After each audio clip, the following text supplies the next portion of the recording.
I went to my boss and said to him, you know, I'm going to go do this crazy thing, and I'm going to start this this company selling books online. And this is something that I had already been talking to him about in a sort of more general context. But then he said, let's go on a walk. And we went on a 2-hour walk in Central Park in New York City.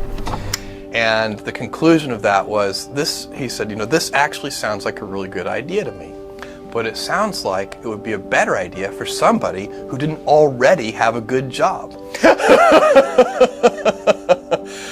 And he convinced me to think about it for 48 hours before making a final decision. And so I went away and was trying to find the right framework in which to make that kind of big decision. And you know, I'd already talked to my wife about this, and she was very supportive and said, look, you know, you can count me in 100%, whatever you want to do. You know, it's true, she had married this kind of, you know, fairly stable guy in a stable career path, and now he wanted to go do this crazy thing, but she was 100% supportive.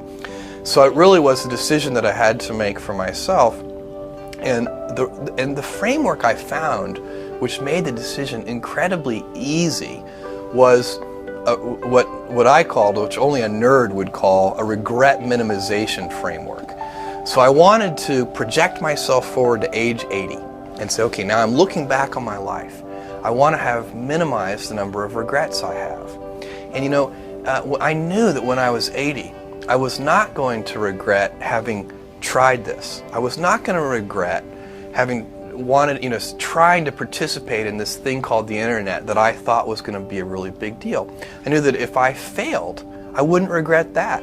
But I knew the one thing I might regret is not ever having tried. And I knew that that would haunt me every day. And so when I thought about it that way, it was an incredibly easy decision. And I think that's a very good, it's if you can project yourself out to age 80 and sort of think, what will I think at that time? It gets you away from some of the daily pieces of confusion. You know, I left this Wall Street firm in the middle of the year. When you do that, you walk away from your annual bonus. And that's the kind of thing that in the short term can confuse you. But if you think about the long term, then you can really make good life decisions that you won't regret later.